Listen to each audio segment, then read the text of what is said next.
من الشيطان الرجيم. بسم الله الرحمن الرحيم. يا أيها النبي إذا طلقتم النساء فطلقوهن لعدتهن وأحصوا العدة واتقوا الله ربكم لا تخرجوهن من بيوتهن ولا يخرجن إلا أن يأتين بفاحشة مبينة وتلك حدود الله ومن يتعد حدود الله فقد ظلم نفسه لا تدري لعل الله يحدث بعد ذلك أمرا فإذا بلغن أجلهن فأمسكوهن بمعروف أو فارقوهن بمعروف وأشهدوا ذوي عدل منكم وأقيموا الشهادة لله ذلكم يوعظ به من كان يؤمن بالله واليوم الآخر ومن يتق الله يجعل له مخرجا ويرزقه من حيث لا يحتسب ومن يتوكل على الله فهو حسبه إن الله بالغ أمره قد جعل الله لكل شيء قدرا واللائي يئسن من المحيض من نسائكم إن ارتبتم فعدتهن 3 أشهر واللائي لم يحضن وأولاة الأحمال أجلهن أن يضعن حملهن ومن يتق الله يجعل له من أمره يسرا ذلك أمر الله أنزله إليكم ومن يتق الله يكفر عنه سيئاته ويعظم له أجرا أسكنوهن من حيث سكنتم من وجدكم ولا تضاروهن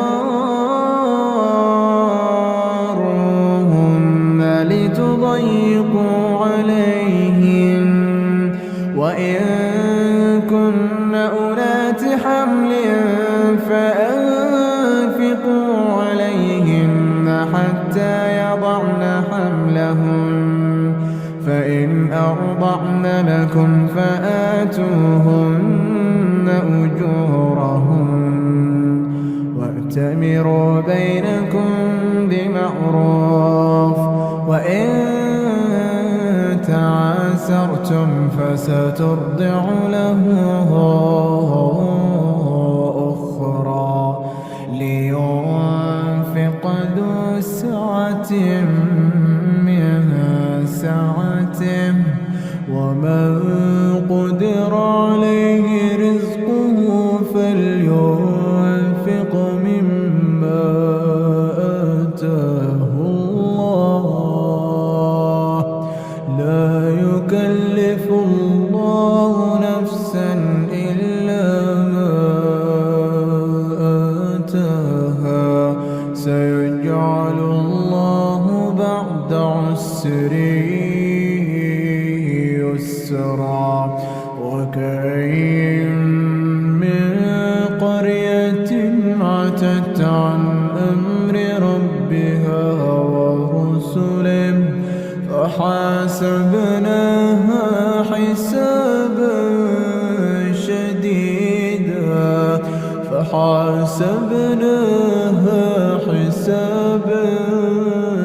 شديدا وعذبناها عذابا نكرا فذاقت وبال أمرها وكان عاقبة أمرها خسرا أعد الله لهم عذابا شديدا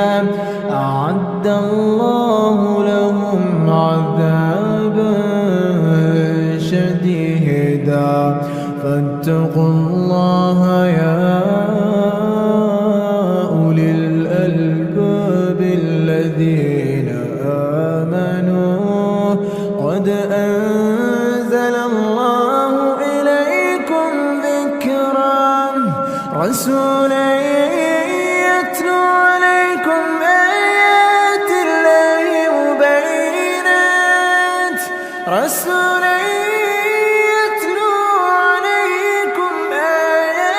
الله مبينات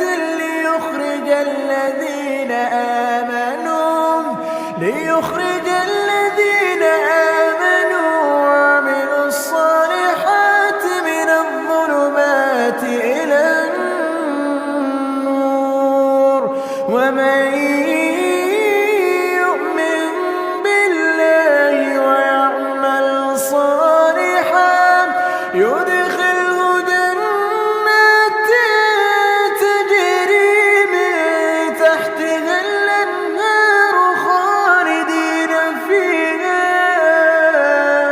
أبدا قد أحسن الله له رزقا الله الذي خلق 7 سماوات ومن الأرض مثلهن يتنزل الأمر بينهن لتعلموا أن الله على كل شيء قدير وأن الله قد أحاط بكل شيء علما.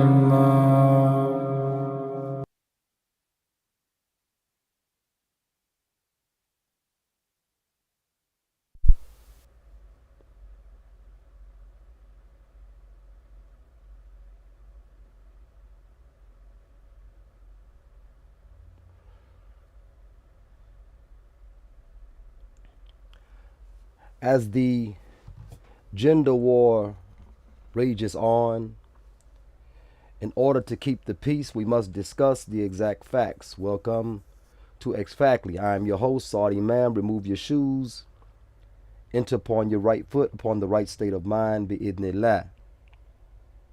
Topic: I will only talk through my Wakil.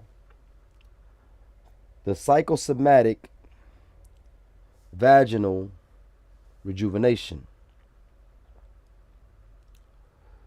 Now, some of you may wonder why this particular topic, but the wording may throw you off, but the topic is indeed a valid one because it is something that is happening amongst the Muslims. It is something that needs to be addressed in order to make sure that we are upholding the Sunnah in all of its aspects, inshallah ta'ala.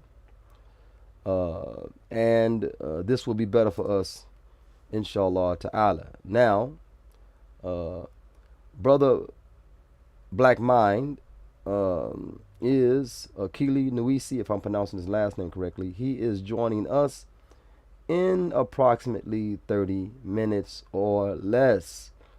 Inshallah, I don't know if our brother Jalil will be able to join us periodically or not, but in any case, we will carry the subject. Now, of course, I had it all set to have our guest on right away, and that did not come to fruition. So uh, it's going to be a rough one, but inshallah, I'll pull through. Inshallah ta'ala. Okay, so I'm just sending out these links just in case they wish to join or able to join. So now, why this topic?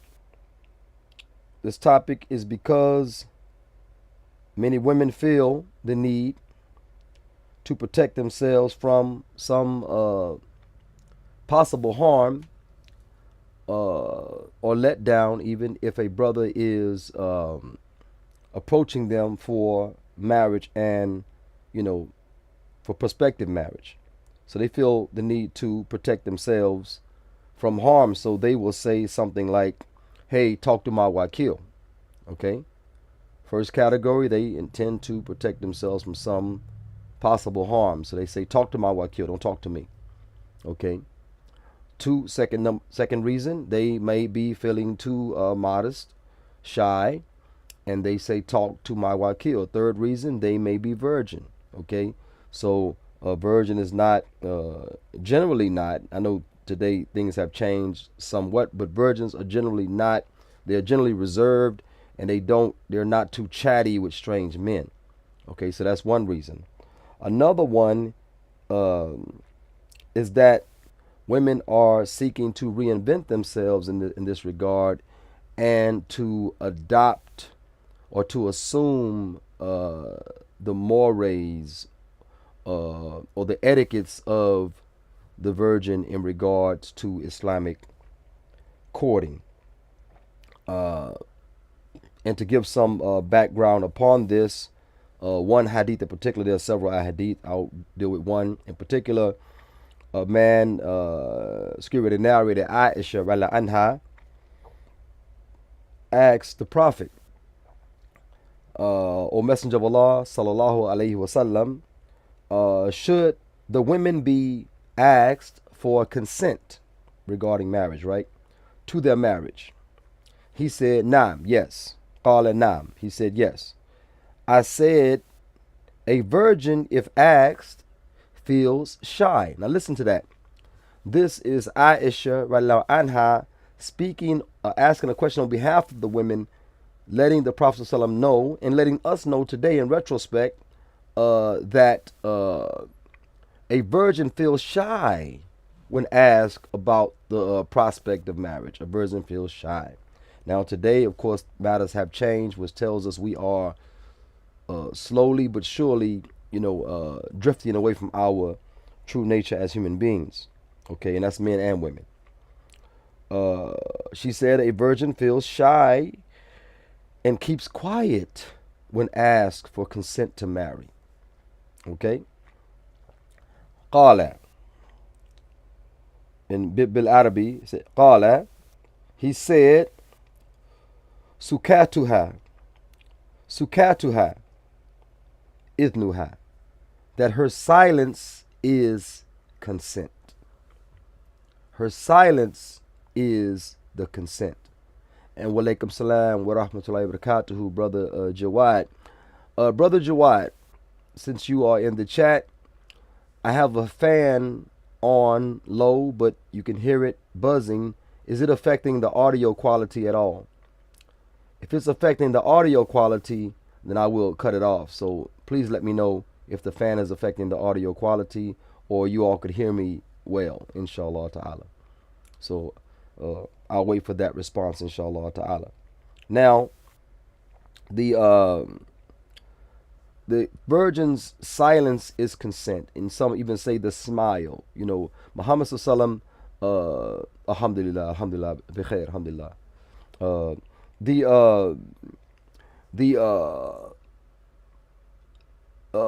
Muhammad sallallahu alaihi wasallam in his sunnah is of three, of three. His sunnah is qawli, things he said, fa'ali, things he did, wa taqriri, his silent approvals and disapprovals.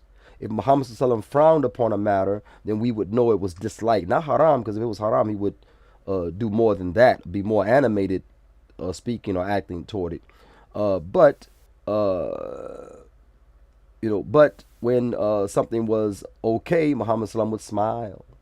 If something was okay, Muhammad would just be silent. So in the same with the virgin, if the virgin smiles, it's considered acceptable. Okay, it's considered consent. If Muhammad smiled at a thing, considered consent.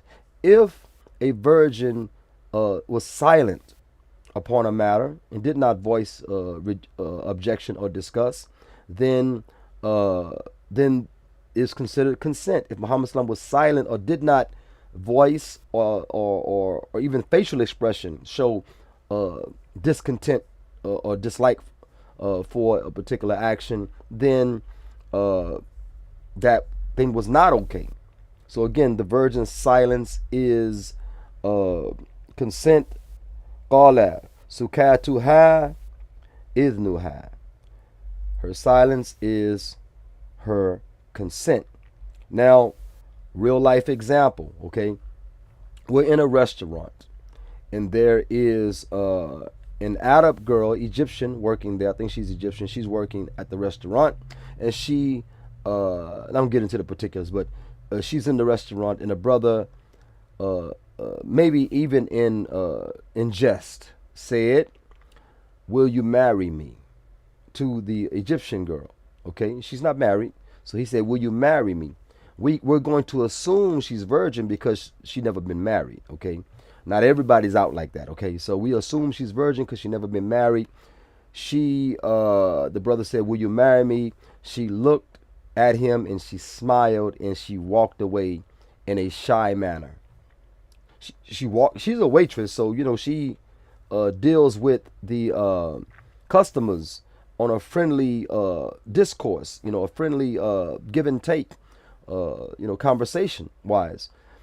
But when he inquired about marriage, maybe even facetiously, maybe he was joking. He inquired about marriage. She looked at him, smiled, did an about face 180, and walked away. So another brother that is sitting there, the brother that asked was silent, I guess trying to measure the situation. And the brother that was sitting there next to him said, "Ya akhi." She said, "Yes." And the brother was like, "When did she say yes?" He said, "She smiled. She smiled." And she was silent at the same time. She smiled and she was silent at the same time. And the brother was reminded of the hadith of Rasul Muhammad sallallahu, the one I just quoted in Sahih Bukhari. Okay? So that's the virgin. Knowing that she's a virgin, you really should ask for her wakil's information. Now, the wakil is usually the one that is, and I'm not saying it's haram to propose face to face with a virgin, but in some of the etiquettes of virginity, you would respect them, to a point where you would respect their shyness. Not saying women that are divorced or widowed are not respected. Far from that. They are very respected.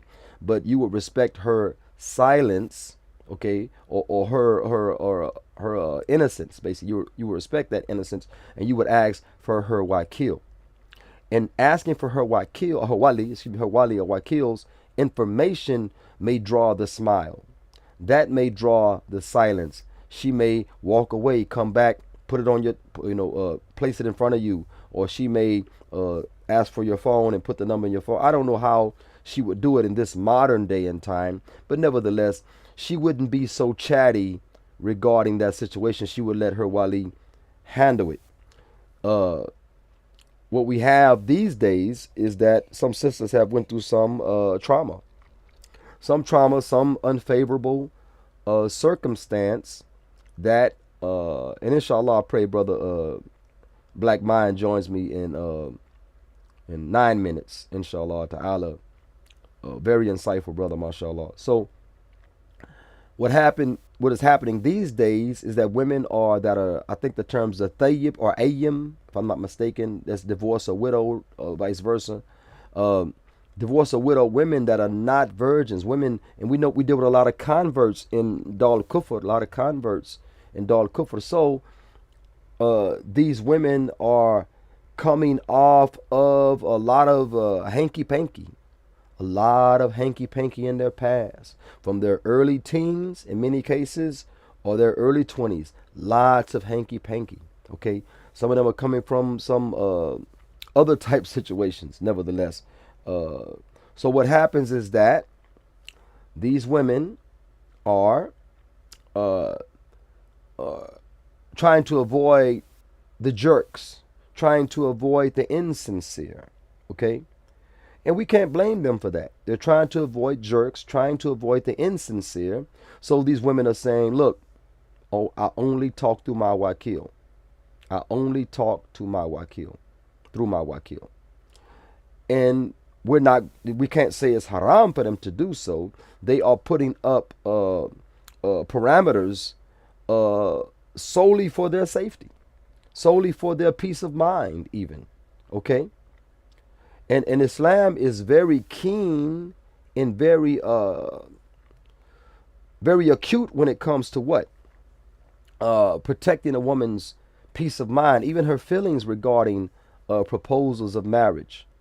I have one example. A Sahabi, radiallahu an, comes to the Rasul Muhammad alayhi salatu wasalam and says, Ya Rasulullah, there was a woman that I thought I may want to marry. So I hid behind trees, and I hid behind buildings, and I hid behind rocks, and I watched her until I saw something that made me want to marry her. Now, of course, she was in the public sphere. He didn't look through her shubakin, her window, or her window opening. He didn't look through that. He didn't spy on her. This is haram, okay? He hid behind trees and watched her in a public space. He hid behind rocks and in edifices, buildings, and watched her in a public space, or moving and walking naturally. What he saw, madahara minha, what must ordinarily appear of a woman, madahara minha. So he told the Rasul sallallahu alaihi wasallam this, and the Rasul sallallahu alaihi wasallam was silent. Takriri. Rasulullah approved of us going to the masjid, looking at a sister. You know, if that sister single, you looking at her, watching her gait, her walk, watching her mannerisms, how she deal with the other sisters. Is she ghetto? You know, you watching all of this, and then you ask her for her Wakil's information, or you go straight to her Wakil if you know him. Okay? If you know him. So we have precedent that we could look to women that we would like to marry and even approach them. Okay, you said, well, brother, the hadith you mentioned didn't mention approach. Well, we have the hadith famous about the iron ring, right? From this hadith about the iron ring, the ulama made a qiyas that you can earn money by teaching Quran, a charge for teaching Quran, even from this hadith. And it's not our subject right now, so I won't go deep into it. But Muhammad sallallahu was in a public space again with some of his Sahaba anhum, and a woman, a Sahabi, one of the Sahabiyat, were in that same space. And she rose to her feet and said, Ya Rasulullah, will you have me, or will you marry me? Now, all of the women loved the Rasul Muhammad sallallahu alaihi wasallam, especially the single women. They wanted to marry him. And rightly so. I can't hate on that. He is the Rasulullah, you know, as Allah's messenger. So she rose up and said, will you marry me? And you know, in paraphrasing, will you marry me? He looked her up and down. They say keenly. He looked her up and down. Then he lowered his head, and she took that as a sign that he was declining her proposal. So one Sahabi radiallahu anh jumped up to his feet and said, Ya Rasulullah, I'll marry her. Rasulullah said, what do you have to give her as sadaq, as a free gift? What do you have to give her? Did the Rasul Muhammad sallallahu alaihi wasallam ask that woman, what do you want? Did he, who was the wali of all of the Muslim women, did he ask that woman, what do you want? No. Did he ask her, what is your price tag? No. Did he ask her, what is your worth? No. He said to the man, to the Sahabi, radiallahu anh, he said, what will you give her as a sadaq, a free gift, a dowry? He said, Ya Rasulullah, I don't have anything but my izar. He said, but I will gladly give it to her. And Rasulullah said, if you give it to her, you'll be naked. You'll be naked if you give it to her. Go and find a ring. Go find a ring. He came back, Ya Rasulullah, I can't find a ring. Rasulullah said, not even an iron ring? Ya Rasulullah, I can't even find an iron ring. He said, well, what do you know of Quran? He said, I know this and that, such and such surah. Rasulullah said, teach that to her and that will be your sadaq.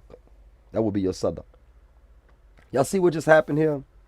Vastly different from today's time.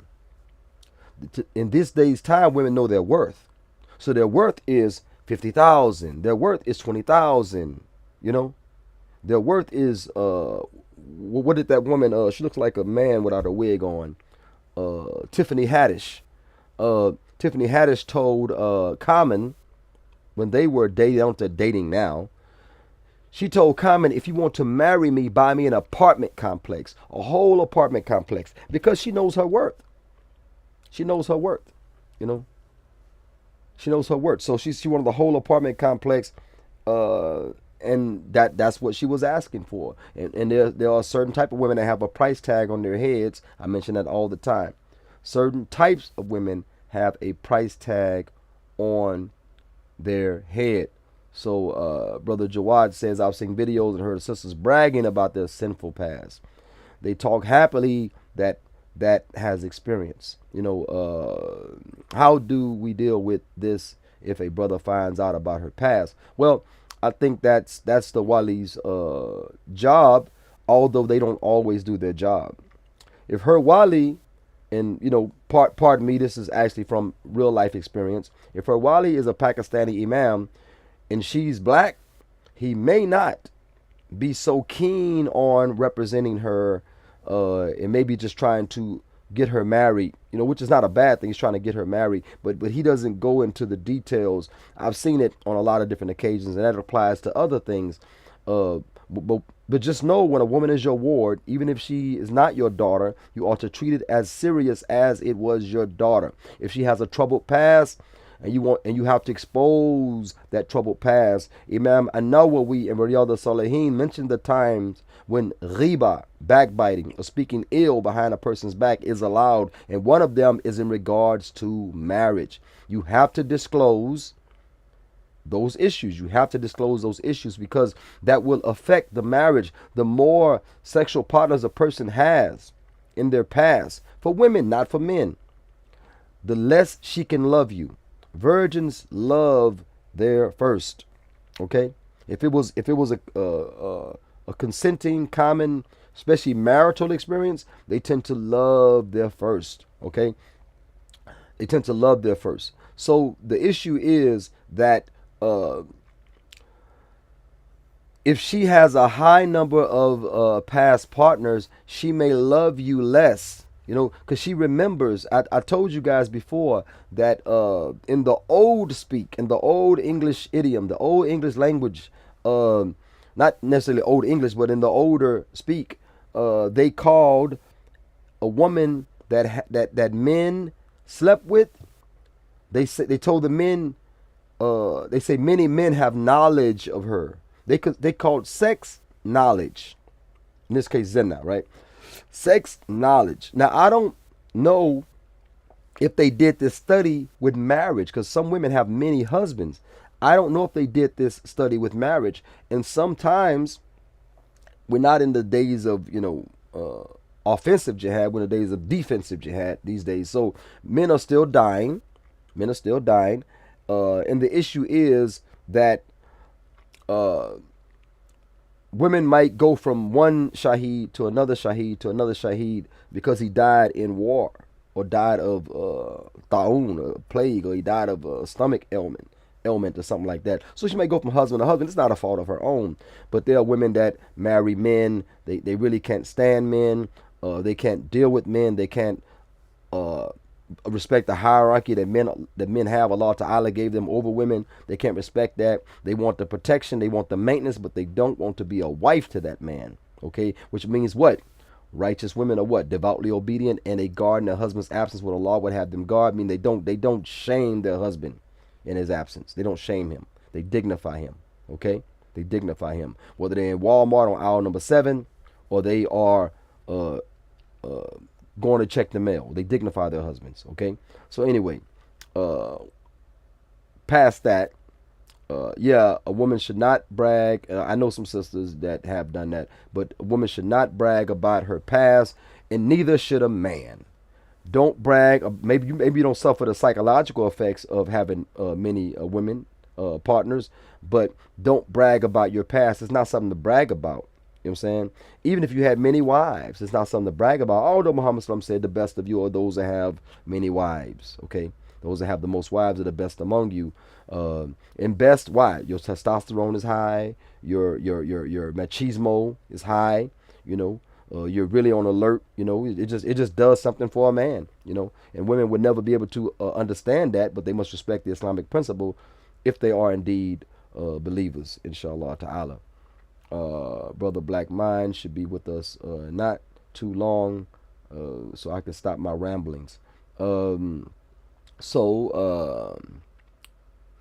You see, these women wear hijab and niqab. He's talking about the ones that brag about their past. Yeah, I know women that are modest at the masjid, but not so modest at the muffler shop. That's real to life instance. Uh, Brother Soldier 93, I can't pronounce the bih. I don't know what that means. These women have no shame, and I wouldn't go anywhere near a woman who is proud of such an act like that. Just imagine the stuff she is too ashamed to talk about. Yeah, oh subhanAllah, bro, that is so insightful. If she's not afraid to talk about some of those things, how she used to go to the club and make it touch the floor.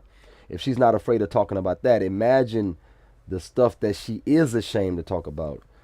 And you marry her, uh, Allah's witness, you know, turning, they say you can't turn a 403 into a housewife.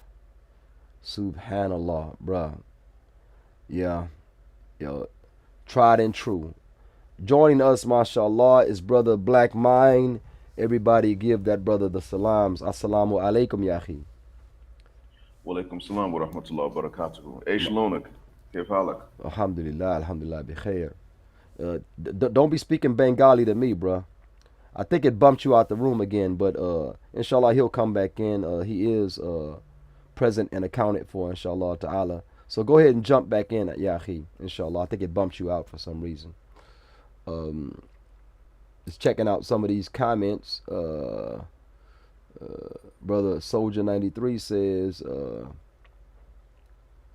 Alhamdulillah, you're back, inshallah. Let me see. Okay, let me go right here. Yeah, I'm sorry. I don't know why I lost the connection, but I can hear you now. How do I sound?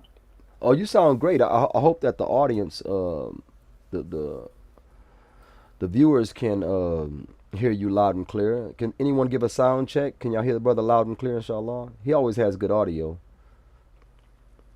I got my fan on in the background. They say I'm still good, so alhamdulillah. Can y'all hear the brother in the background, inshallah? Um, okay, Brother Jawad says, I advise brothers to cleanly watch for mannerisms and the way she speaks to you. Okay, mashallah, they can hear you, brother. When he talked before the proposal, brothers are too concentrated on looks. Okay, well, just to bring you up, Yahi, because we have several comments we got to touch, but to bring you up to speed, I mentioned the hadith of Bukhari when Muhammad said that the silence of a virgin is approval. Okay, I mentioned an instance in a restaurant when a brother asked this Egyptian young Egyptian sister, "Will you marry me?" I think he may have been just joking, right? And she smiled. She looked at him, smiled, and turned away. And the brother told him, she said yes. He said, did you, I didn't hear her say yes. He said, man, she smiled and she turned away. That was her silence. That's approval. So the brother like, oh, okay, mashallah. So the brother remembered the hadith. So I said that a lot of sisters that are divorced or widowed are adopting these same behaviors after they have of men have knowledge of them either from jahili or they've been married several times or widowed several times. I remember when Ricky Smiley does he imitates the woman and it's comical. He imitates the woman in voice.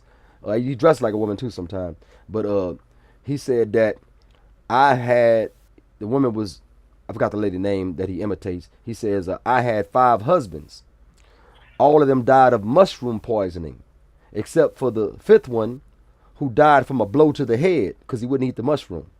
You know what I'm saying? So a lot of sisters have uh, many experiences through Jahili and sometime after Islam, but they have experiences with many men, but then for their own protection, what do? They adopt the mannerisms and the etiquettes of virgins when it comes to proposals. You ask them, sister, will you marry me? And you can't propose women face to face. I gave that evidence. The hadith about the iron ring and his dowry became teaching her certain things of Quran that he knew. So you would go to them and say, will you marry me? And they'll say, well, I only talk to my wakil. I said, well, that's the etiquettes of virgins. I said, I would like to know you. Well, you could talk to my wakil for that. I said, does he know you? Does he know you? Because a lot of time when they say wakil, that's not a father, that's not a brother, that's not a mahram, that's not a blood relative, right? So that Right. is just someone who's standing in as proxy. Does that proxy know you, or will I be set up because I did not get a chance to understand your character? I did not get a chance to make you angry, right? Remember we talked about that, and did not put you. You don't want to put a woman in a situation of fear, but I did not get a chance to make you angry, so where you showed me your other side. And they got sisters. They'll be named Halima, but in Jahili their name was Bunshika, right? So they say, Yes. I think that's a common name. I'm not sure. They will say, "Don't make Bunshika come out." That's what they'll say. Don't make Bunshika come out. And the brother dropped again. Inshallah, we'll get him back. They'll say, "Don't make Bunshika come out," because that's something inside of them that's hovering. It's hovering inside of them. So they'll say, "Don't make Bunshika come out," and what they means is that they will snap on you like the days of ignorance. They will snap on you like the days of ignorance if you make them angry. So, like I mentioned, say some off-putting comment to them and let them, inshallah ta'ala, say some off-putting comment to them and watch how they behave. You know, say some off-putting comment. I don't know, Akhi, but that link is the link. I don't know if resending it would even help, but that is the link, inshallah ta'ala. That's why they tell us in tutorial, watch who you send the link to, because they'll be able to interrupt your podcast. Can't get in unless I let them in, but they say it'll be able to, and you might have to restart. I don't know if you can restart or cut off. I don't know, Akhi. Inshallah, you work it out. Try to bring you back in. Uh, so inshallah, give us your perspective on that so far, Akhi. I'm sorry. The audio went out, and then I was listening to you, and then it went silent. I saw that Ecamm disconnected, so I just not got back in, and I Okay. heard you say, "Give us your perspective." But were you asking mostly about this behavior in Jahiliyyah of the boom shika, and then them turning around and trying to put up extra barriers after Jahiliyyah? Was that what you were asking about? Well, the barriers they're putting up are the protections for the virgin, but they are divorced, Hmm. widowed, or had a past, before Islam, and they're putting up these barriers for brothers that know their right to propose to them face to face, but they're saying, "Hey, talk to my wakil." We're not saying it's haram to do so, and a lot of them do it for good reason, you know. But how will he know you if he doesn't speak to you, well enough? Okay.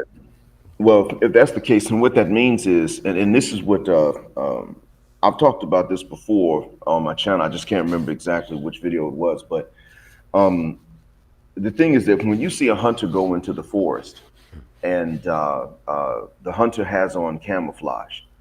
The hunter doesn't have on camouflage even though the prey won't see him. The hunter has on camouflage so that the prey will not see him. And of course, most other species don't see orange that well anyway, but we human beings can see orange. I'm partially colorblind, and even I can make out something that's orange from a distance. So we're supposed to wear, if we go hunting, we're supposed to wear in the States something that's orange above the waist so that other hunters can see you and they don't shoot you accidentally. So if you see someone that's poaching, do you think he's going to wear orange? Because he's poaching if he's hunting out of season or if he's hunting on someone's property.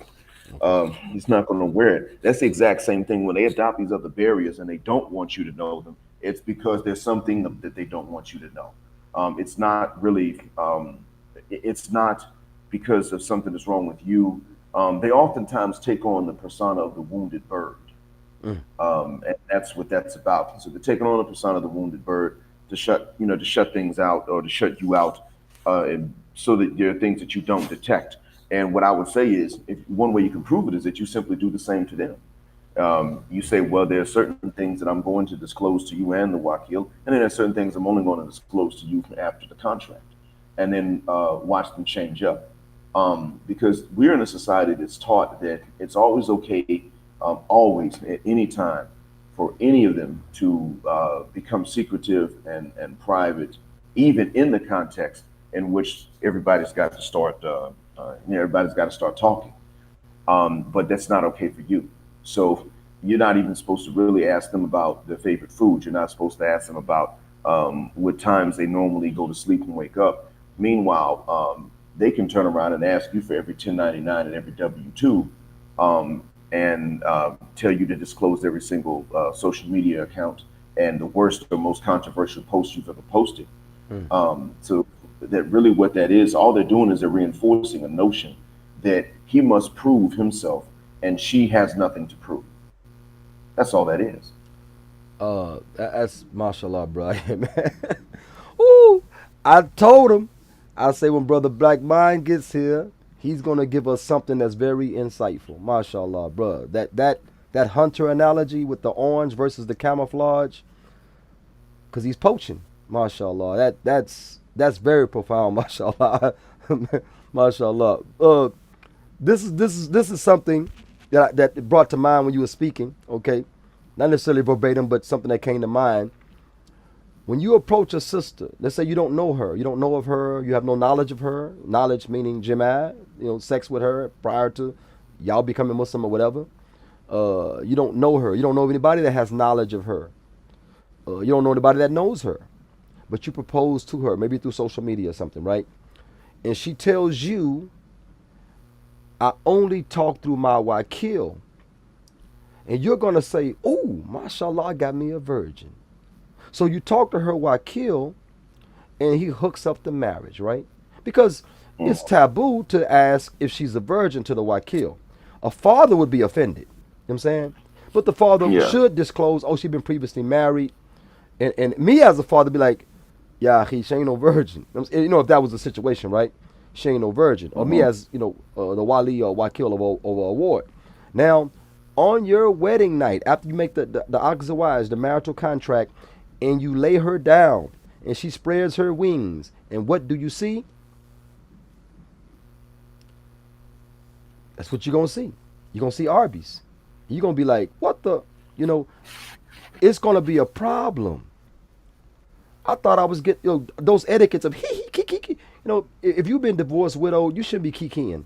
You shouldn't be silent. You shouldn't be just giving a smile and doing a about face. You should actually be engaged to the point where, I would like you to speak to my wali ultimately, but if you have any questions, I will freely answer them.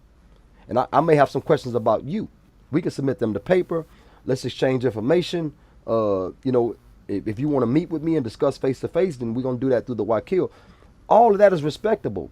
But don't act like you are a virgin and then on the wedding night, we can't do that. That's not fair. It's not fair to the brother. You bored for a little bit, but I got most of what you were saying. Okay. Are you there? Seem like you're going out. Inshallah ta'ala. But nevertheless, like I said, when you take on it, pop back in at any time. I'm not sure why you're silent, but the when a woman tells you talk only through my wakil, then there's some assumptions. There's some assumptions that you can assume. You can assume these things that you're getting a woman that is a virgin or what have you, unless she explains, look, I've been through some things. And I've had women explain, I inquired about them. They explain, look, I've been through some things, so I only talked to my wakil. That is totally respectable. But my next question is, does he know you? Does he know you well enough, to, answer those questions or what have you? I think the brother's having connection problems. We're going to continue to roll, inshallah ta'ala. Brother Jawad says, I've seen this in college campuses with other Muslims. They hold hands or grab each other inappropriately. Okay, he's addressing a specific instance or instances. Brother Jawad again says, some sisters say that you can't ask about my virginity or that is a societal construct. Wow, that's actually a physical thing. On other forums, brothers ask her question and she refused to respond. Okay, Shalom, you're back, Yahi. So daughters and color. I can hear you. All right. Okay. Alhamdulillah.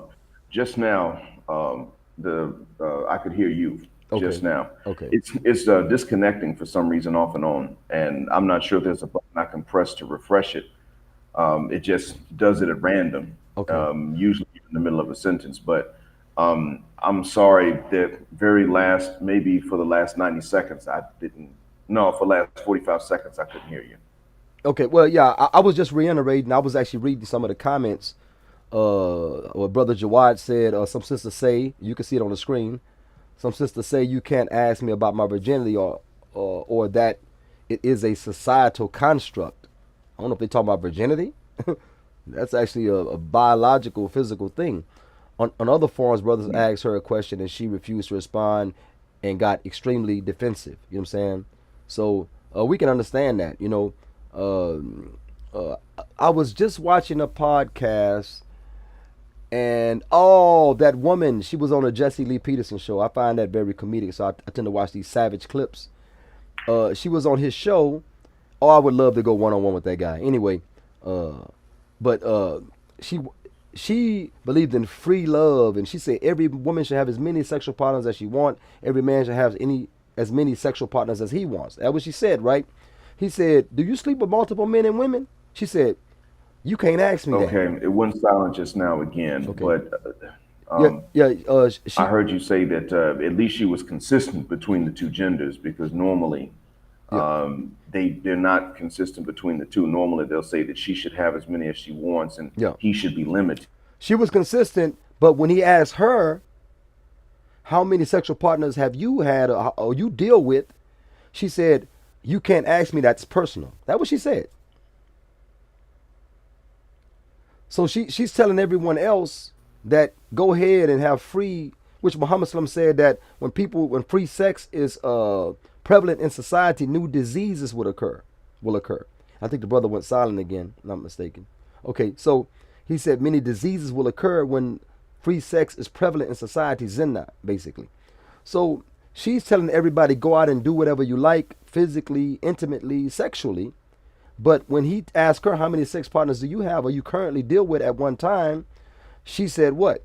She said that's personal, and that's that double standard, man. You can't be asking brothers how many times they been married, and when they ask you, how many people have knowledge of you, how many strange men, how many married situations have you had, the people that have knowledge of you through Jahiliyyah and through Islam. She gets defensive and says, "Oh, you can't ask me that." He's broken some type of unwritten rule, some taboo. Okay.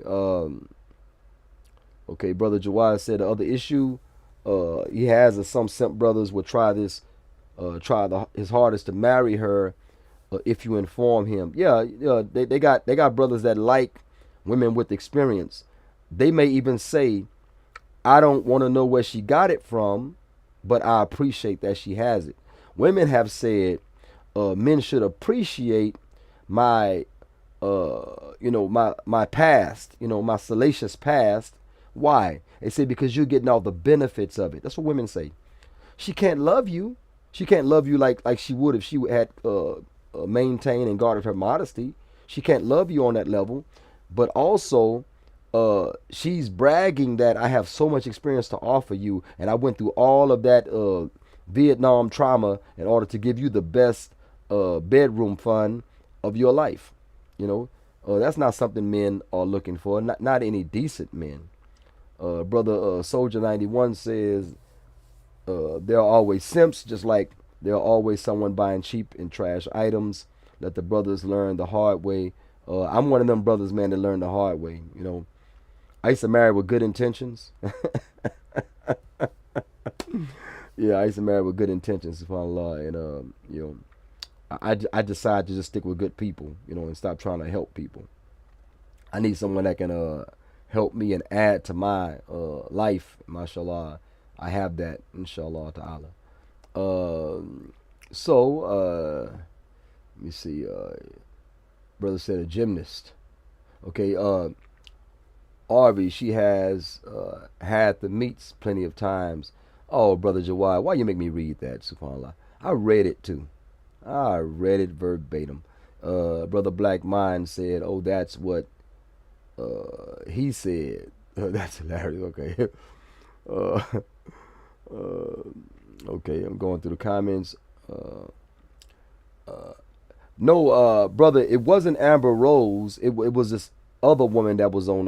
Matter of fact, I had just watched it not long ago. He's asking this woman about her endeavors. She's suggesting that other people do this salacious behavior, but then when he asked her about her behavior, she declined to answer, citing that it was a personal issue. Now I'm trying to go through it so I can get her name, but I'm not seeing it. Right offhand. Yeah. So anyway, nevertheless, I know it keeps bumping you out. Inshallah, if you can come back in, I appreciate it. Just jump in and give your spiel. Sisters don't know about fluid bonding and pair bonding. Yeah. Brother Black Mind says there's a reason we all learn the hard way. Women stick together to make sure the secrets don't get out. Many moms even kept their sons in the dark.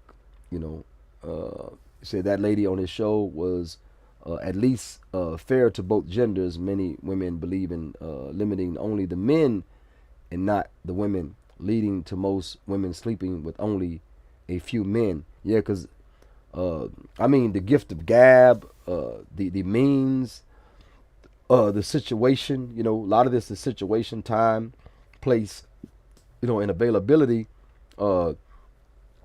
People get it in, and certain men dominate that sphere. The guy at the club, with the first, second, and third button open.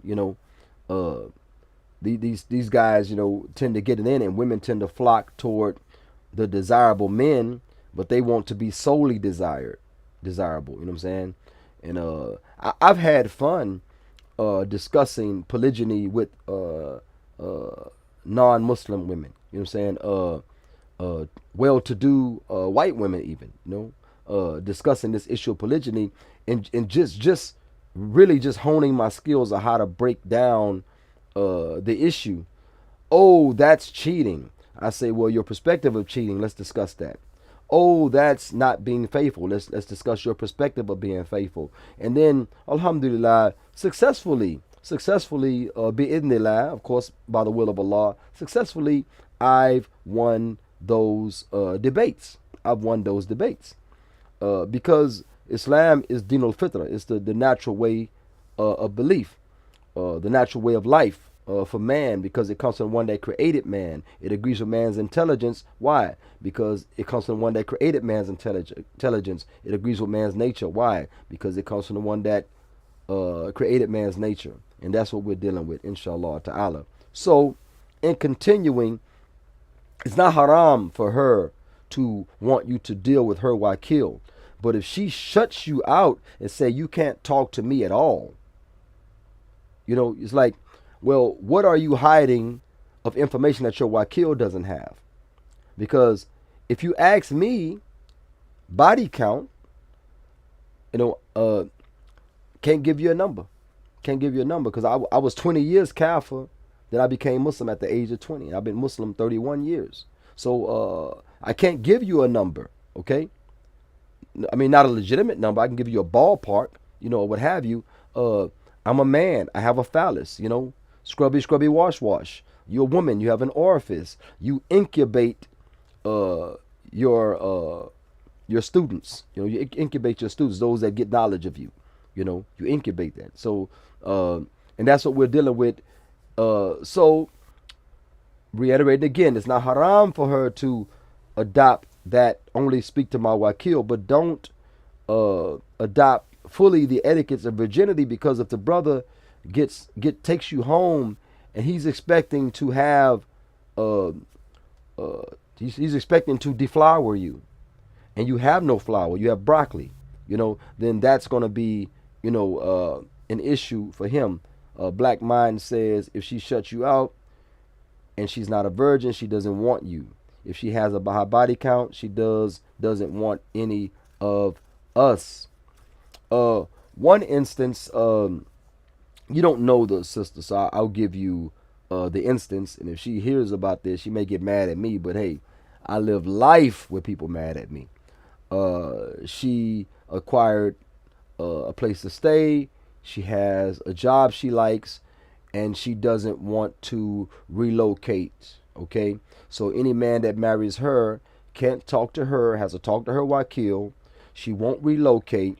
She won't live with you. You have to do a long distance thing. So now you're talking about plane rides there and plane rides back. You're talking. It's a real. And the sister wants to get married. She wants to get married, but she has made it so hard because why? She's in protection mode. She's protecting herself against, bums and insincere, disingenuous men. She's Muslim men. She's protecting herself from that, and we can't knock her for that. But that's a big ask. Not as that's a big ask, meaning that she's asking for a lot. For what in return? You know what I'm saying? So you're asking for a lot, and in return, what is happening? Uh, that is a lot. I know brothers that marry virgins overseas and fly back and forth until the visa is secured, for her to come to where they are. I know brothers that do that.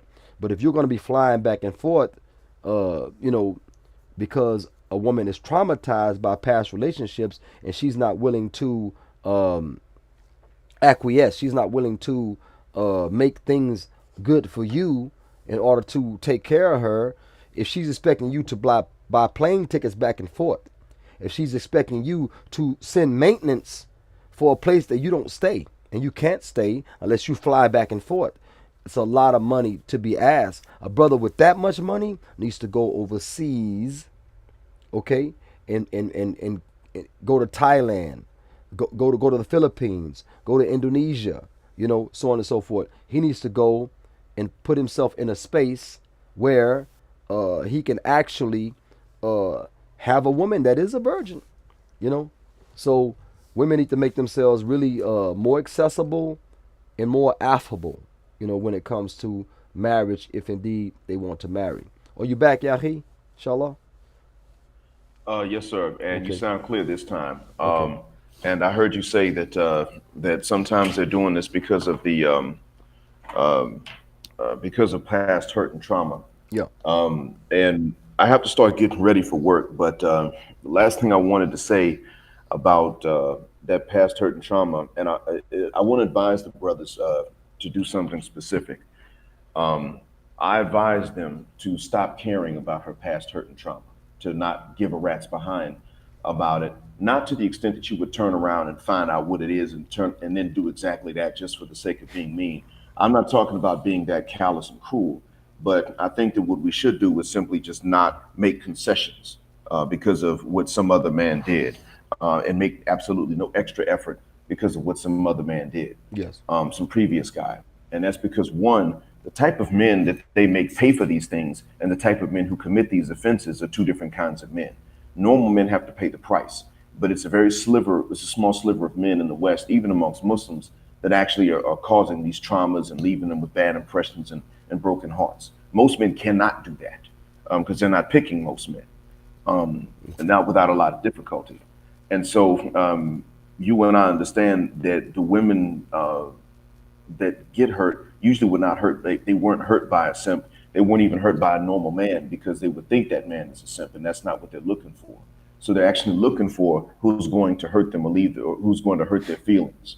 That's what they seek out. Those are the same two types of guy. Yep. Or those what they're looking for is the type of guy that's going to hurt them. So one, they have options to avoid the trauma. As in Jahiliyyah or in Islam, they get options because they're being approached in the first place.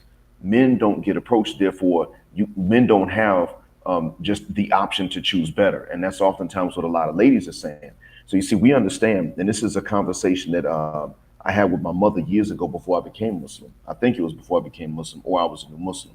So we're talking almost 2 decades ago. And I just uploaded last night my time, which is about afternoon you guys' time.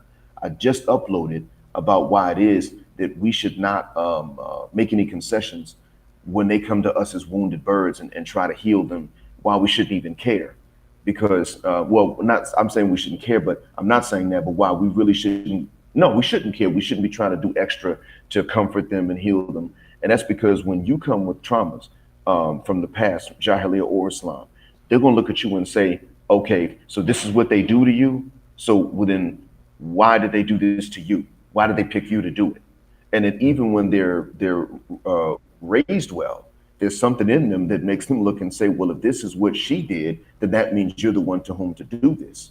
And they could completely forget that you left her for doing this. And they feel like, well, I should get away with the same thing.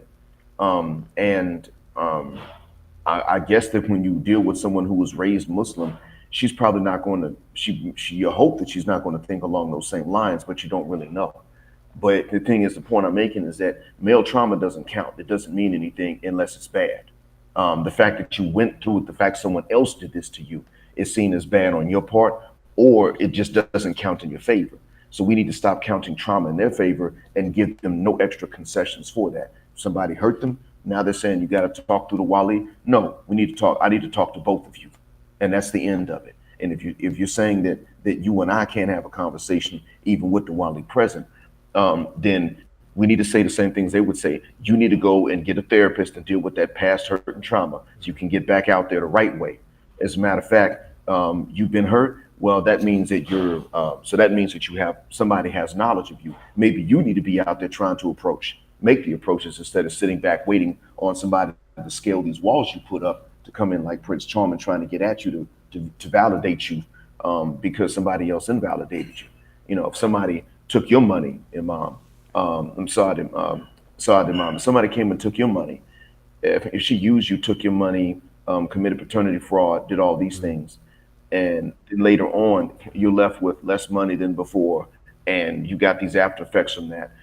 You don't get to hit the market like a wounded bird waiting on the good one to come along and try to heal you because you know that's not what's going to happen.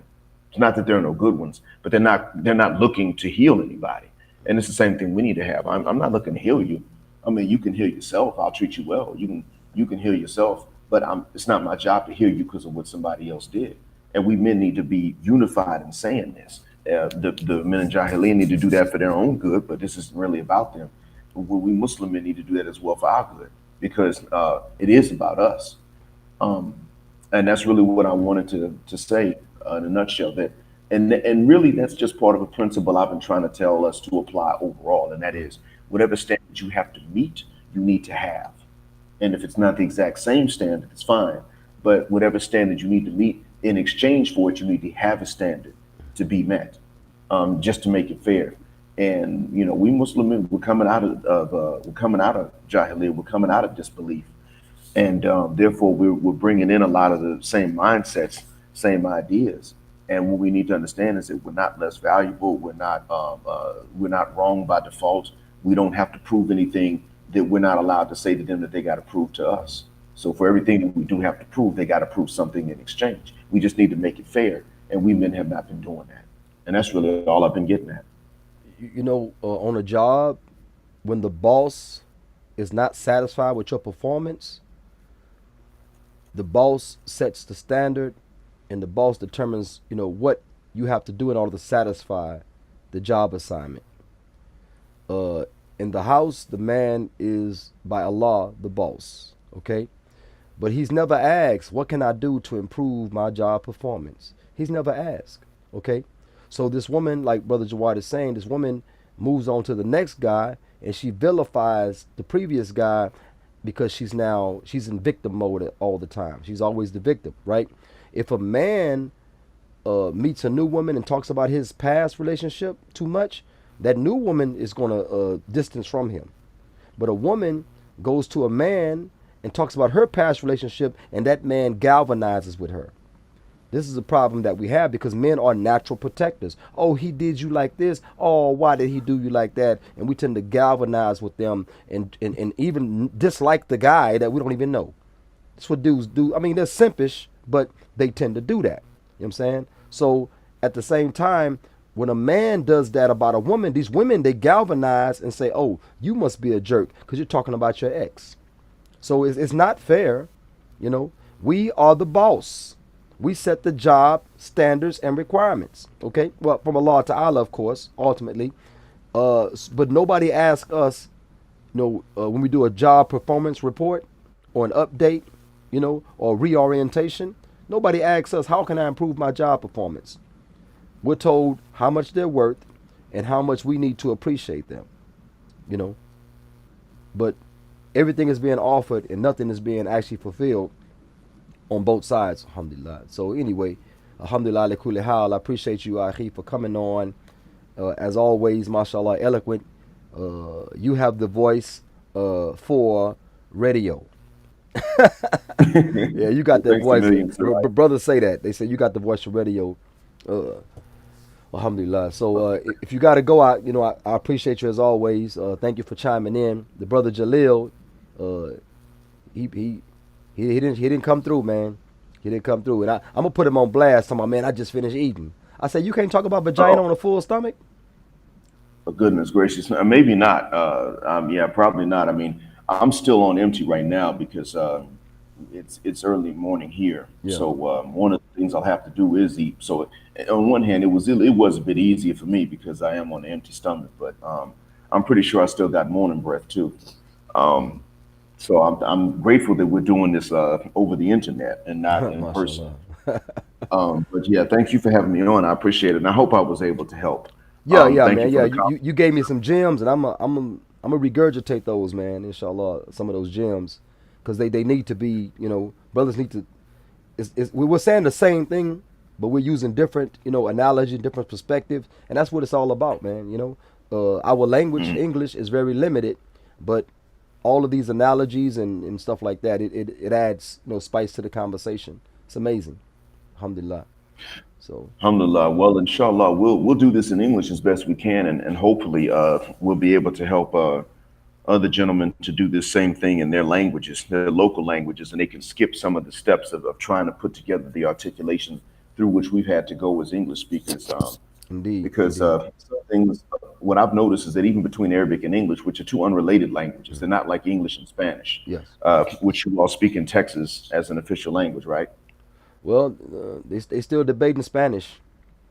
As Still a debating it, matter of man. fact, Because the one leader, of the the things leaders, I the said, leaders can't say Rodriguez. They can't say Guerrera. They say Rodriguez and Guerrera. So the leaders don't want to stress their vocal cords, in order to articulate.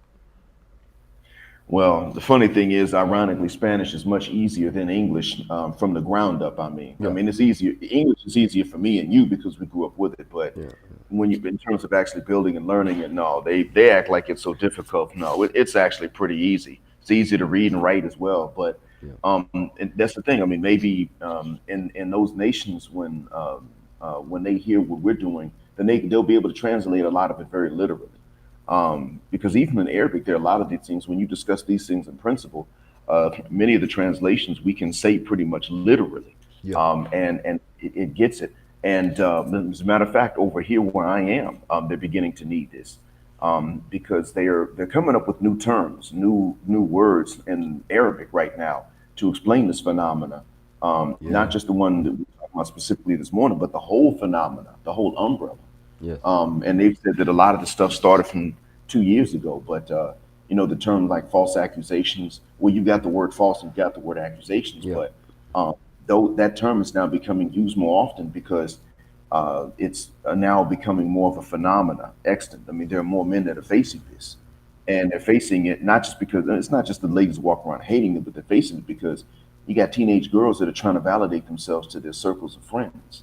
But in order to do that, one of the things that they have to brag about is attention from men. Well, over here, attention from men outside of business, giving directions, or you're related or married, attention is illegal across the genders. Not necessarily that it's not as strict as people imagine, but it is technically a harassment charge if you're not discussing business directions or something in the family context. yes, And so that means that in order to say that they get contention, they either have to limit it to say, I'm always being looked at, which somebody's going to debate, or they got to say that someone's talking to them mm, or trying to. And in order to do that, they got a level of false accusation against somebody. okay, And so a lot of them would rather level a false accusation than to simply say, well, I don't know what kind of attention I'm getting because I'm not starting conversations with them for no reason, and they're not doing that either. And that's just too much for them to say to their circles of friends as teenagers. And they're watching TikTok, Instagram, Snapchat, and they're seeing the West. And so they don't have the fortitude to say, wait a minute, you know what? The men are well behaved when we're in each other's vicinity, and I'm well behaved. And so, I honestly don't know what kind of attention I'm getting, and I'm not supposed to know. Not marrying them, I don't know them. Um, their attention doesn't matter, and mine doesn't matter to them. They don't have the fortitude to say that when they're 16 here. So, it takes over. And unfortunately, it has shaped the vocabulary that's now used more often. And by us doing this, I know I'm preaching a long sermon before I go, but by us doing this, we might be able to help gentlemen elsewhere as well, inshallah. well, Because if we brother help, Mahdi, which is brother Jawad is speaking of. Brother Mahdi had an epiphany. He saw that his dialogue was turning brothers away from marriage, so he decided to change up his dialogue. And that's not my intention. Marriage is a wonderful thing with wonderful people. If you do the marriage with wonderful people, it becomes a wonderful thing. Men need to know their worth. You are the maintainer protector. The one that is being maintained and protect, you know what I'm saying, that is not the worth. The worth is the one that's protecting and maintaining. Yes, you get benefit from her, but how is she the prize when you are maintaining and protecting? You know what I'm saying? You are the one that is, you got to be a human shield when someone starts shooting. You can't put her in front of you. You'll never be a man again. You know? yeah, So yeah, because that is the situation, how does she become the prize? Because she was born with something? We're not born yeah, with, you with can't. anything that make us surprised. We actually have to exert effort. There's no effort there. Lay down, spread your wings. That's not effort. No, it's not. And the thing is that honestly, his dialogue should have turned them against marriage in front of the state, where the state is involved over there. At least it should have. I know he wasn't trying to turn them against the institution as the law ordained it and made it, but it if it was turning them against the state sanctioned one, then that's exactly what it should have done. But the truth be told, even if they were against the institution, that's not something his dialogue could have done by itself. his dialogue explained the phenomena that actually exist. He articulated, he put it in words, he made it easier to think of, conceive, and explain to somebody else. And that's not his fault. Okay. That's the fault of those who sat up and said, I'm the prize by default with no effort, and you're never going to be the prize no matter what efforts you make and what standards you meet.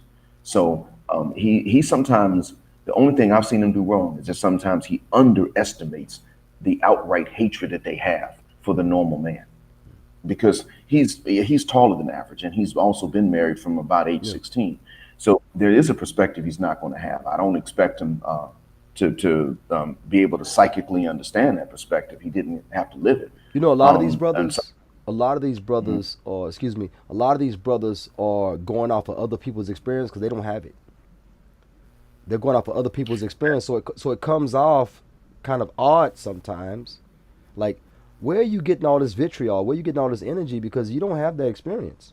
You know, somebody like me, I've had experience. I have knowledge. I have knowledge of a lot of people, so I have the experience to speak on different issues. But a lot of these brothers don't.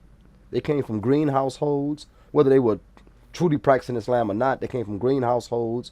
They've been through this marriage and that marriage, maybe passed by a club before. They don't have a lot of the intricate knowledge that I have coming from the ghetto, you know. But yet and still, they got this vitriol, and it comes out sideways. And these young Arab brothers who have no experience, zero experience, are talking bad about women. Dude, you never even seen a woman that wasn't on your laptop, you know. And they talk. yeah, They're talking. It's what I'm saying here. We're turning young brothers away from marriage with their dialogue. So he had to retune himself. You know what I'm saying? In order to, I mean, it's a crazy phenomena, you know. yeah.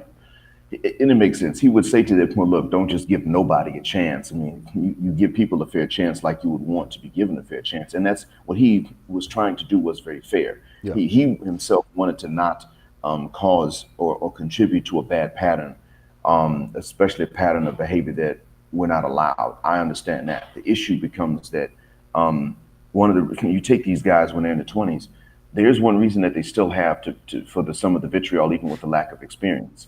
And that is that they may have a lack of experience, but that doesn't mean that she does. Okay. In other words, they've come to find out that they're the only ones inexperienced. It's not a situation like where he's inexperienced and then she's also inexperienced until they sign these contracts. It's more like, oh no, she's experienced because it's just too easy for her to get that experience, and he's not. And it's too difficult for him even when he signs the contract, because she's experienced somebody else, and therefore even in the contract it becomes difficult for him to amass experience of even just her, because now she's imprinted and he's not her type, because the one that imprints her is not an inexperienced guy. That's the thing. It's never an inexperienced guy that imprints these ladies in a situation like what we're dealing with. And so there is that reason, because I can understand that, because I'm in the middle between you and him. Okay. Where mine has been it's been a handful of experiences that I was not supposed to have. But I could see that there were others that had more. And I came to understand, okay, wait a minute. I came to find out that the thing holding me back was something about which every single one of them lied until I was about 24, I think it was. Yeah, till I was 24. I wasn't even told what it was that was causing them to treat me differently than how they treated other men. And so that being said, we'll probably touch more on that later on. But I got to run and start getting ready for work. My wife already pointed at the watch, and she was right to do so. And thanks a million for having me on and being patient with my long sermon. Alhamdulillah, hey, like I said, it's good dialogue, mashallah. I benefit every time. May Allah reward you, and make sure you don't anger the wife, bro. Get out of here on time. Yes, indeed, sir. All right. Well, I'm sending a big. Assalamu alaikum wa rahmatullahi wa barakatuh. All right, I'm sending a big bear hug. Wa alaikum salam wa rahmatullah. Mashallah. So, mashallah, that was our brother again. Always insightful and adding gems. Sister Nadira, wa alaikum salam wa rahmatullahi wa barakatuh. Did you get the title? I just put the title on the screen. I will only talk through my Wakil, Psychosomatic Vaginal Rejuvination. Sisters that are divorced, widowed, or had a past in Jahili, extensive or not, they're not virgins. They are adopting the etiquettes and the mores of the virgin, as if they are rejuvenating themselves, and don't want men approaching them, asking about marriage, which is Islamically sound, and don't want to, and would not approach men and propose, which is also Islamically sound. Of course, it's all prerogative. They don't have to do so, but that indeed is the topic. So, with that, um, I'll go through some of the comments. And Sister Nadira, you are more than welcome to come on a topic of your choice. Maybe you want to discuss uh, why we discuss stuff like this. Maybe you want to discuss that. It's an open panel for yourself. You can come on. You can bring on anybody you would like to come on, and we can have that dialogue. Of course, always Islamically respectful. A lot of things we talk about are real to life instances, anecdotal and not. They really happen in life, or are happening, and we're not making things up. It's not a woman haters a forum. I love women more than, I think that's the best thing in this life. More than money, more than houses, women. I love children. Okay, I love the children, but through the women come the children. So I can't say I love children but not love women. It doesn't work like that. So it's not a misogyny, which is the hatred of women. Like how can a man hate a woman unless something's wrong with him? He has a chemical imbalance. So again, the door is open for you to come in and voice your opinions in these matters. I think Brother Gabriel talked about his emotional attachment that this emotional attachment sisters can have to other men they desire. Yeah, that's why harassment is whether that person likes you or not. HR is not going to be, and SNL had a skit where this nerdy guy walked up and asked a woman in an office space, would you like to go to lunch? She sprayed him with mace and said, harassment, harassment, HR. And Tom Brady walked up in this skit. He was on SNL. He walked up in his tighty whities, a shirt on with a tie and tighty whities with nothing on his legs. Walked up in his underwear and said, hey, would you like to do something in the broom closet for lunchtime? And she said, oh, Tom, you are hilarious. She took that as a compliment that he wanted to take her into a broom closet, but the nerd was called she screamed harassment for the nerd who only wanted to take her to lunch. You get what I'm saying? So harassment is subjective in this regard. So that's not fair. That's not fair. But society is full of double standards. Life is full of double standards. Some of these double standards were created by Allah Ta'ala, and some of them are social and gender constructs. May Allah Ta'ala save us from these. You came in on the tail end of things. I remember one of the past shows you left, and I put out an open invitation to you to defend the woman's side of the story. I can't defend the woman's side of the story. All I can do is present the real to life instances and give information and knowledge and evidences for what we are experiencing. Men are demanding traditional women. Women are demanding traditional men. But the women are not traditional, and the men that want traditional women are being asked to lean their way and accept less but provide the full ride, maintenance and protection. And the women that are not obedient, devoutly obedient, the righteous women that are they're not righteous, they're not devoutly obedient, and they shame their husband by going on the TikTok and by being in other men's faces at their jobs and keep smiling and all this type of stuff, and things like that. It's a problem. We're having a problem, and we're not like other shows that discourage young men from marriage.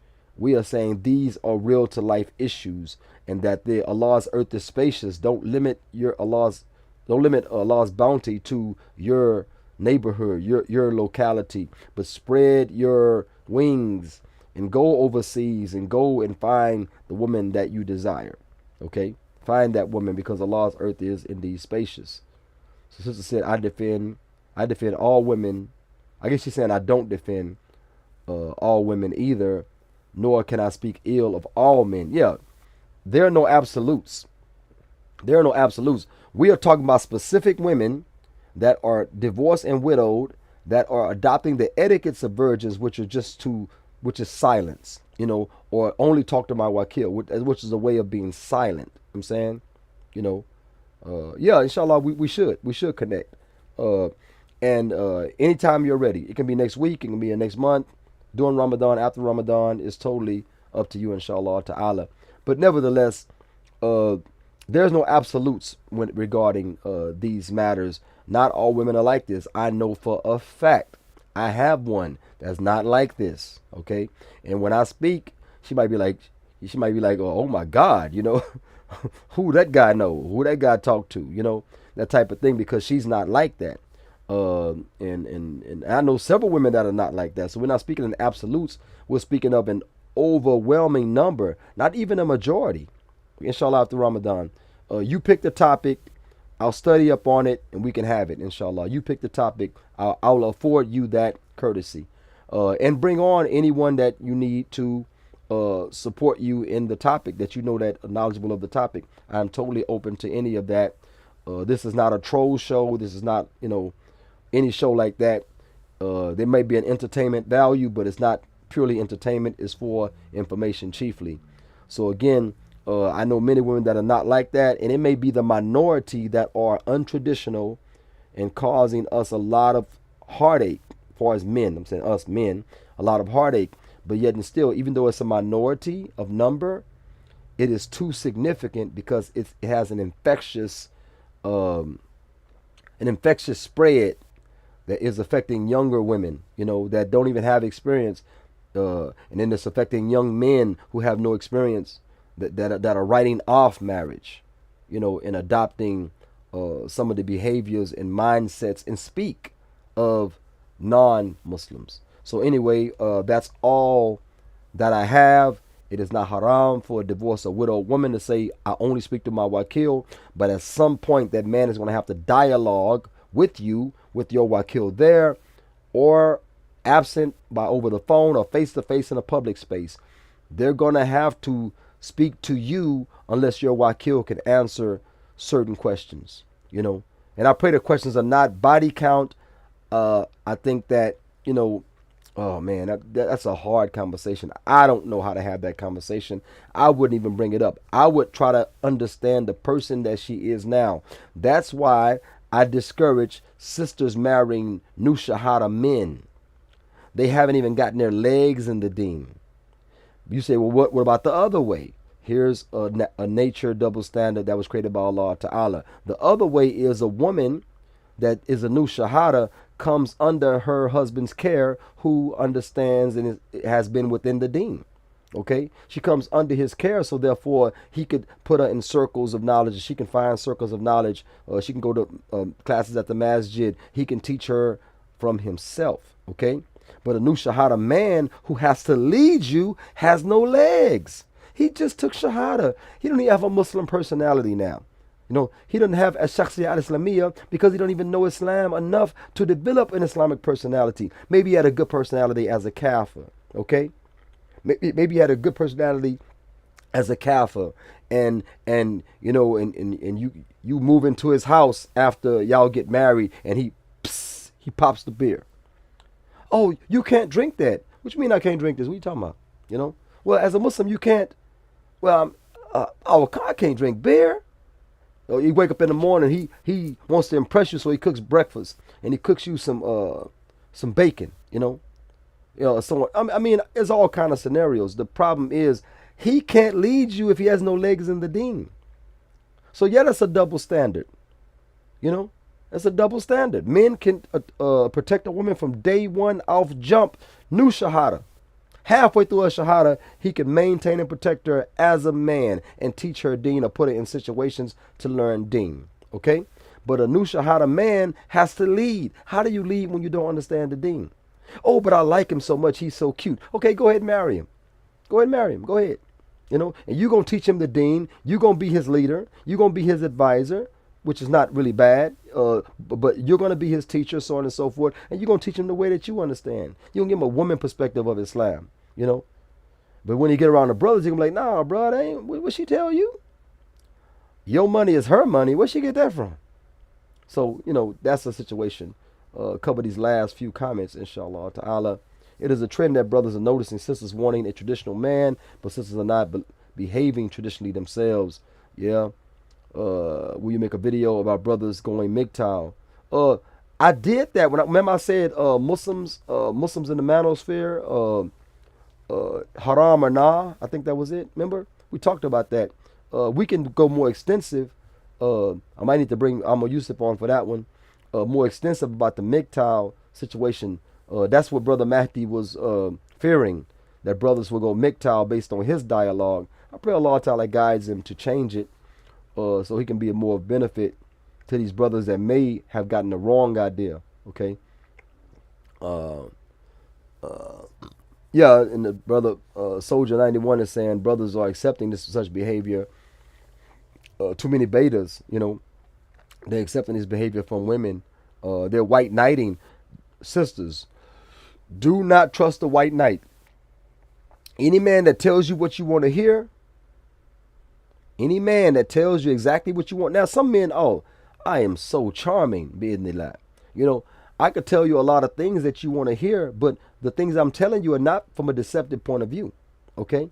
They're not from a deceptive point of view. I'm telling you what you want to hear because I know you like to hear that. But I'm not deceiving you in any type of way. Some dudes will be like, yeah, that dude ain't about nothing. He trash. That dude trash. They sound like one of your sister friends.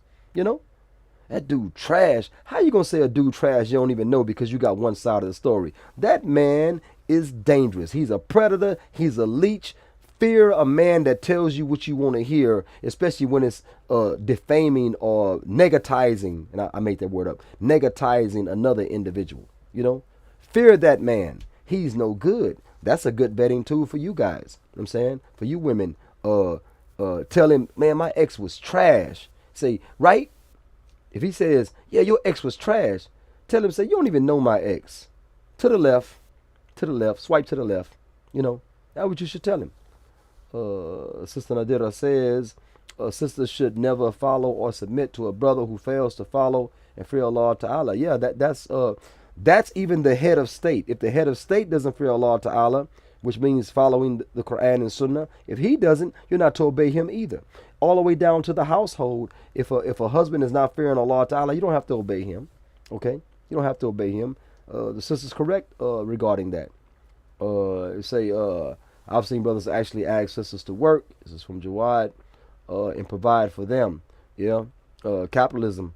I'm not going to knock a brother if that's his situation. And if she's willing to do so, I'm not going to knock him. I'm not going to knock him. She needs to be educated about how that situation should go. Because we have the example of Rasul Muhammad sallallahu alaihi wasallam and Khadija radiallahu anha. She actually, he didn't work a 9 to 5, quote unquote 9 to 5 after receiving the wahi. He didn't. She funded the dawah all those years until she passed away. She funded the dawah, even lost her business, because of the boycott, so on and so forth. It hurt her business very much. So we have examples for that, but Rasulullah was busy in the dawah. I don't think brothers are busy making dawah like that. Muhammad was making ideological dawah, even the highest level of dawah, not doing Bible versus Quran, Islam versus Christianity chat. Nevertheless. So the sister says, but Brother Big Soldier says sounds more like pimping. Fear and to stay clear of a man who tries to convince her she has no worth. Well, I don't think men add that to their courting process. Has anybody ever witnessed that? Now, I know men that told women, that they were in relationships with, oh, you are trash, you're this and that. And sometimes, I hate to say, it was warranted based on the behavior, the destructive behavior. It was warranted. But nevertheless, I know trash is a harsh word, but it's, English is limited. So sometimes, we use the term trash. But nevertheless, uh, you can't tell a woman she has no worth, especially if she's Muslimah. If she's reading Quran and Sunnah, she knows she has worth, but she should not practice. How do you say it? What is that word? Yeah, Allah, I keep forgetting the word. The word means to overvalue yourself. To overvalue yourself, which is I can't figure out. I can't remember the word. SubhanAllah. It's to overvalue yourself. You know, and she should not overvalue herself, meaning that, there's many different instances she can overvalue herself. I don't want to get into that now. That's another topic, maybe to discuss at another time. Nevertheless, I think I've overstayed my welcome. May Allah Ta'ala bless you all for your input. Appreciate you reoccurring brothers and sisters. And please share it with other people if you find any benefit in it. Even if they want to come and curse me out, that is perfectly fine. I pray that they're not Muslim doing so. Dialogue, intellectual dialogue is a human thing. Okay, it's a human thing because Allah gave us aql, the aql that He did not give even to the malaika, that He did not give even to the animal or plant life or the celestial bodies, but He gave us aql, and by giving us aql, He gave us the ability to choose, and we choose women based on a perspective. Women choose men based on a perspective. I pray Allah, men and women together, start to choose Islam so we can meet on a common ground. You know what I'm saying? We can meet on a common ground, inshallah ta'ala. Jawad is reiterating a question that he had, and I'll answer that before I step away. No, I know what, this is an old question. I'm sorry. It's an old question. So Jawad, please excuse me. I reposted an old question. But nevertheless, this has been your brother Saad Imam for X Factly. Assalamu. I can't go away. I forgot again. I have to do DDP of the week. Delusional dating profile of the week. Hold on one second. Stay with me. I am going to do delusional dating profile of the week. The first one we have before I taslim out. Subhanallah, I forgot. Take a look at this. Take a look at this. Delusional dating profile of the week is not only dealing with Muslims, it's dealing also with non-Muslims. Take a look at this guy. Bask in the glory of this guy. I say guy in the loosest of terms. This happens to be a woo man. This is a woo man. You see how buff it is? How diesel it is? How cock diesel it is? Pardon the expression. It is a English expression. Yvette. His name is Yvette. It's a woman. It's biologically woman. There is no Y chromosome, okay? So I'm not calling anybody, I'm not misgendering anybody, because I call men men and women women. I don't care if they choppy, snip, cut, sew, flip, fold. I think that's how they do it anyway. Nevertheless, Yvette is 51 years old. I'm 51. Yvette is 51. Okay? I love to work out and be healthy. Looking for a gym partner and someone who takes health and fitness seriously. What man is looking for that? What man likes a bulky, jacked up woman? What man? Roid face. I cut out the face on purpose. I cut out the face on purpose. I didn't want to make fun of her, as a person, but the concept. When a woman posts a picture on a dating or marriage site, you tend to post your best feature, an inviting feature. This woman doesn't care about what you want. She doesn't care about what men are looking for. She doesn't care. This is what I'm offering. She don't care. You know, this is what I'm offering. You know, I'm looking for a man to spot me on the bench press. That's what she's looking for. And you got to take health and fitness seriously. You know? Delusional dating profile of the week. Number 2. Here's a double dose. Oh, this is comical.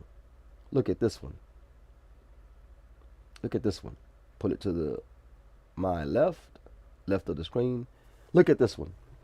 I didn't put the bio in this one. I did not include the bio in this one.